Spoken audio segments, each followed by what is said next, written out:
presenter coming to speak to us is actually from Grand Bahama as well. He's Sergeant 2475 Thompson, presently attached to NWC Urban Development, Grand Bahama.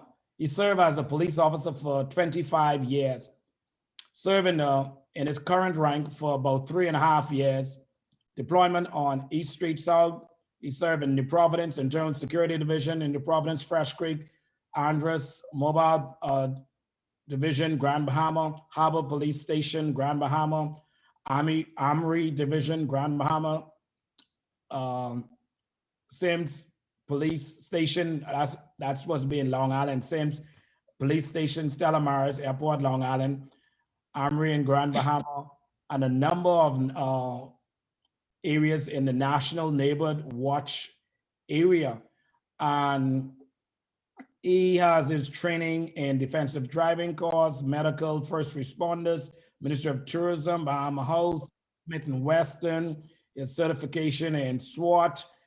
He's done the corporal, the sergeant management course, the council member, neighborhood watch council member program, 2018 commissioners commendation, 2019 meritorious and long service good conduct medal, 2019. And this young man is quite capable of speaking to the subject that he's gonna speak to today. So let us put our virtual hands together and welcome Sergeant 2475, all the way from the Northern Bahamas in Freeport, Grand Bahama, Sergeant 2475 Thompson. Good afternoon to all. Good afternoon to all our viewing audience. I've been a policeman for 25 years. I've listened to all the presenters for the morning, and I think we come into a common ground where there is a lot being done to just deal with fruit rather than root. Mm-hmm. As 25 years in the Royal Bahamas Police Force, I too have drawn that same conclusion. Working all the places I've worked, I worked front line for about 10 years, so I know about we being reactive. We are the ones who deals with the breakdown of our community, the breakdown in our social and our communities. So the last 6 years of my life have been in community policing. I know we have all kind of names based on the government. If the government come in, they change it to something else, the next government come change. But generally speaking, we are community police officers. Community police officers, I've worked, being in community policing, I've worked in urban renewal under the PLP, under urban development, urban renewal under the present F&M government. We have worked hand in hand with basically all areas and sectors of government. That will be social services. I've worked with the school program. We have had suspension programs where we have worked with the schools where they used to do the suspension, where they used to send children home. One of our approach to assist without letting children get into further problems, we, as the police in conjunction with the urban centers, we partnered with the guidance counselors at the junior and senior high schools where we would take on those children who they consider dealing with deviant behaviors, which we would deal with drills and discipline, and we would invite persons from the community to come speak to them on different life issues. We also had social workers to come and speak with them. We've also worked with seniors in the urban development, where we assist them with serving lunch and grocery care packages.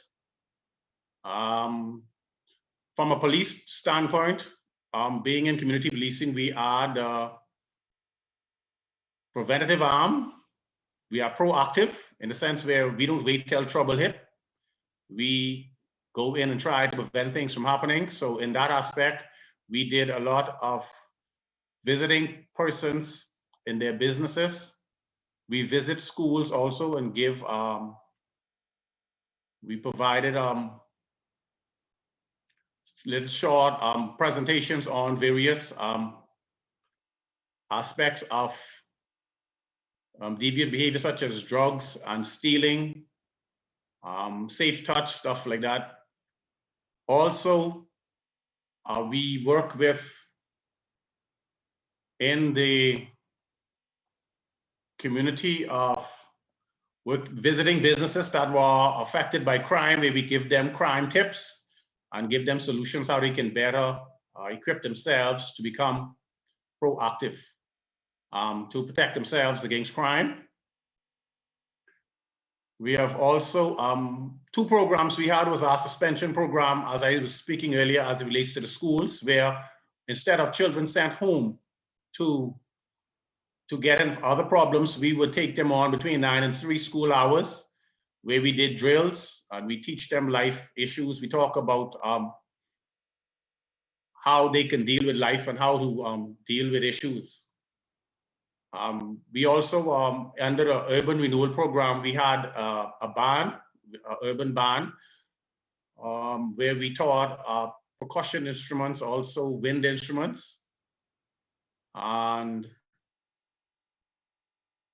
that's a summary basically of what we did as it relates to youth.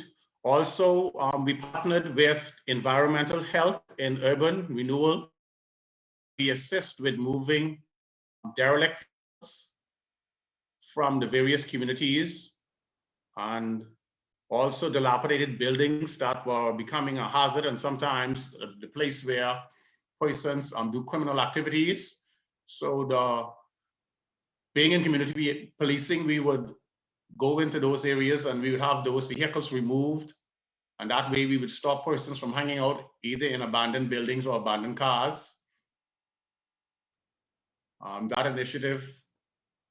Also environmental health, where we used to assist some of the persons who had vehicles in their yards that they did not have the funds to move them. We were in the position to assist them with having them move, because we were in partners also with wrecker companies and junkyards who used to recycle scrap metal. That's a little summary of what Urban Renewal presented. In conclusion of working with it, I agree with people like Dylan Ingram. We only put Band-Aid on real issues. And I think they don't solve problems. You just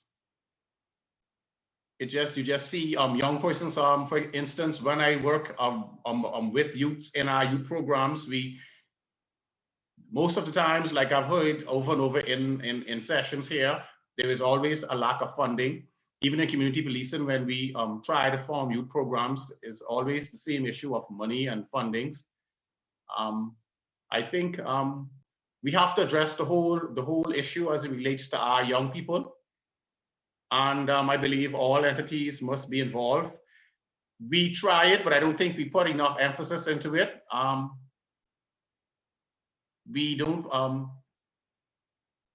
I think that we need to, all entities needs to come forward, the social workers, the psychological persons, officers, police officers, the probation officers, we all need to come together and become proactive. And I think we need to have programs like I heard Dylan Ingram. I share most of his sentiments because I believe we need to do some proactive stuff. And I think it comes a lot to do when it comes to our young men. We need more mentors. Mentorship, especially with men, mentoring men is a big issue, because some of the times our educated men, our men who have excelled, sadly don't come back and to bring nobody up. Somehow we get caught up in society with our little personal lives and agendas. And most of the time it's selfish, because we don't we get caught up in watching games and all the stuff that are irrelevant. But when it comes to us trying to reach down to help our young men, we don't put in the time nor the resources. I think that's the biggest problem we have in society is we don't have enough, especially men. Educated men, the men who have become successful in society, they don't look back and try to help. I think we have too much people talking and criticizing and not much persons coming forward to do something. Because I've been in the school system. I've locked up people. I've tried some programs which is always not funded.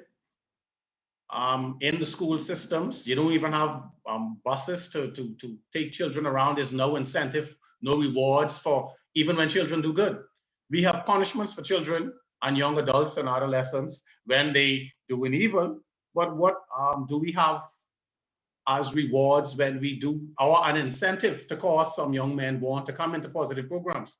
We can't provide sometimes simple as bus or a place where children can even come to learn something new or to do something productive. I think that's some of the major challenges we are faced with in this country. And I believe we need to come together. And I think this seminar is very timely. And I think after we leave here, I hope that some action takes place. We need more action. We need less talk and more action now. And we need funding. And we need some men who already arrive and they are financially stable. I think they need to put their money where their mouth is. And even if they cannot go on some of these mentorship programs that some men are doing, like Mr. Ingram, I think some people, if you cannot go out and assist young men in our society, I think you should be able to somehow support that going forward. I think the school system, the education system is failing our men, and especially because if you are not academically inclined, you find yourself in these systems when they are suspended from school. I experienced where some of these young men, we could almost size them up now, are criminals from grade 7, because that's the age bracket now, which we see in some of these children now with deviant behaviors. And the little impact that we do put inside the system to help, and the little minor impact we put into mentorship programs is not sufficient to counteract the big problem. Over in Grand Bahama, we have the Genesis Academy, but that only can have about 25 persons. As it relates when persons fall by the wayside and they get in problems in school, they put them in a smaller audience where sometimes the community officers partner with them also and assist with drills and a little bit of discipline. But these things are just, it isn't even what works. There is not sufficient. And a lot of our young men, if they are failing academically, but we don't have nothing in place to actually solve no trade. There's not sufficient trade schools. My point is, I think all young men should work with their hands. Carpentry, masonry, plumbing, painting.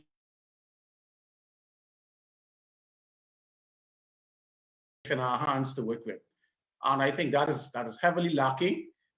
I think more emphasis needs to be into that also, because we have Bahamas Technical and Vocational Institute, who probably could take on about 25 persons at a time. That's a drop in the bucket as it relates to the impact that we need to better our country.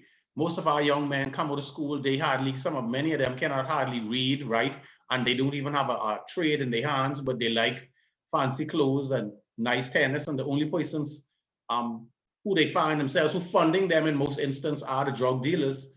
And those who are positive in society, who have funding, they are not putting that into good use.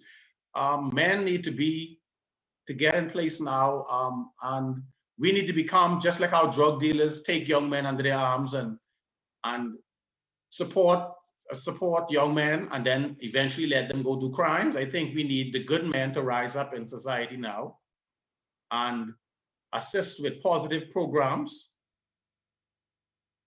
so that we can counteract this problem and make our men feel, give them some worth. They have to find work. Men have to work. And if you can't, if you're not academically inclined, you need to have something in your hand. We all have gifts and talents. And I think more emphasis need to be placed on that in a serious way. Funding and institutions, and we need those kind of things as early as grade 7. From me being a police officer outside looking in, experiencing the failed systems that we operate under few programs that do work, there's not sufficient resources, manpower, or funding. Me personally, I work with a small group of about 8 officers. 8 officers, we deal with 5 urban centers, we deal with 4 high school, 2 junior high schools, 3 high schools. These are the challenges we face with. You have 2 or 3 vehicles. These things, you might have a bus at times, so you cannot even have programs where you can reach out and really be part on our young people. So that's really how I feel as it relates to youth and our judicial system and that part of it. National Neighborhood Watch. I think that initiative that was brought in this administration by the Honorable Marvin Dames, I think it's a good program. Again, it needs, we have limited resources and manpower to carry out this mandate, but I think we have to get, the aim of the program is, it's really crime watch, it's us becoming community again. We have gone away, over the years, we have gotten selfish, we got educated, we've gotten our nice jobs and careers, we've made money, and then we get selfish, we sit in our own little corners, we watch our big screen TVs, and nobody goes into the community anymore, nobody don't even know who their neighbors are.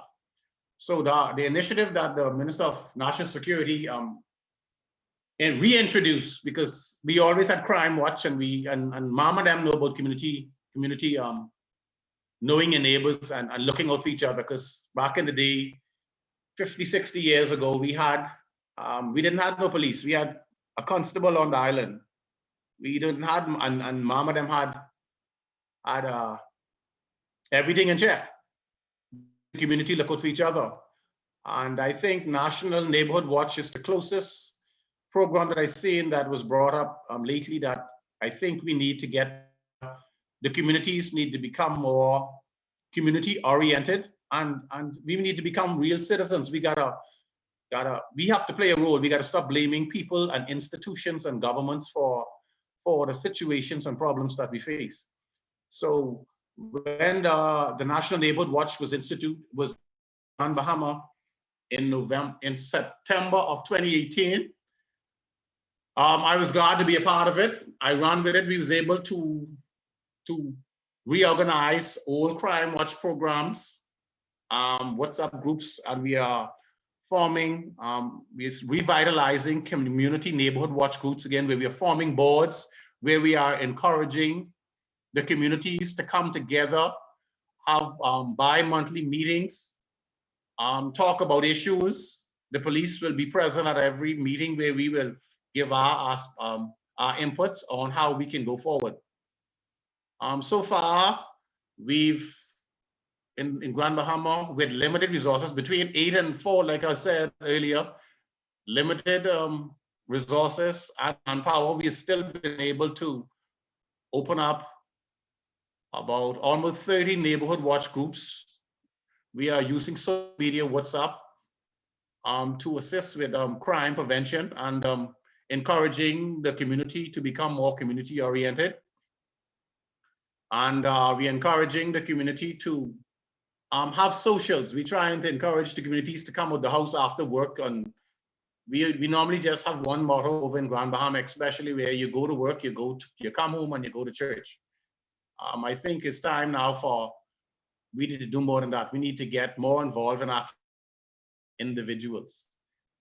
Church persons, the same thing. I mean, even in the church, we have situations where we believe we're just supposed to go to church and have prayer meeting, and then we don't go out in the communities. There's not enough outreach. There's no one having enough going out to deal with the real issues. It's time for us to get on the battlefield. People out there are hurting, especially even in this pandemic now. And I think it's time for us to get out and deal with the issues. That's the church. Everyone needs to go and play their role.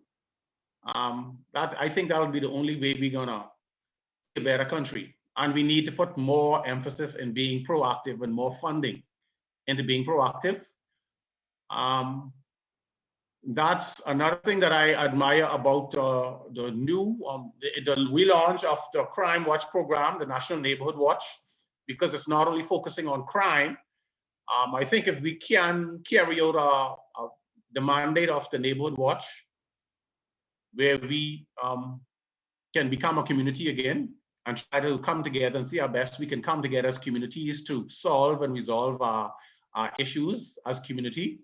I think that's the real hope for in any country, because the biggest breakdown is in our families and in our communities. And sometimes by us just coming from work or coming from our businesses and going straight home, and we just lock up in our small little environment and don't care for no one else. And that's, no matter how much money you have, that is not going to protect you in the long run. Your neighbor may be the one who's going to rob and thief from you later.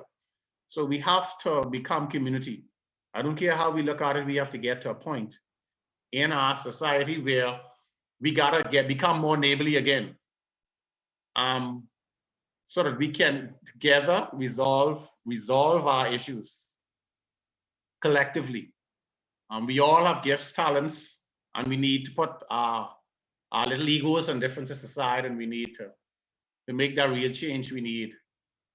I've heard it a lot this morning. I think we all have an idea of the challenges we face, but I think it's time for more action now, more action than talk.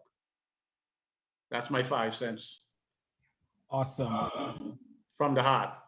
Good. I could hear it. I could hear it. And I must say, I want to let you know that Lead Institute is in Grand Bahama to collaborate with you all in urban renewal. I met with the officer in charge, Mr. Greenslade, and he has assigned a superintendent or ASP, I can't remember if it's an ASP or a superintendent, as a liaison officer with Lead Institute and the police force. I've met with Superintendent Taylor, and she briefed me on this as well.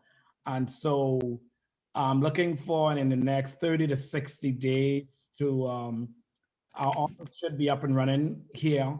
And so I'm back and forth between here and Nassau. So I'm all excited because when we look at Genesis Academy, because I did some training with them already prior to school opening.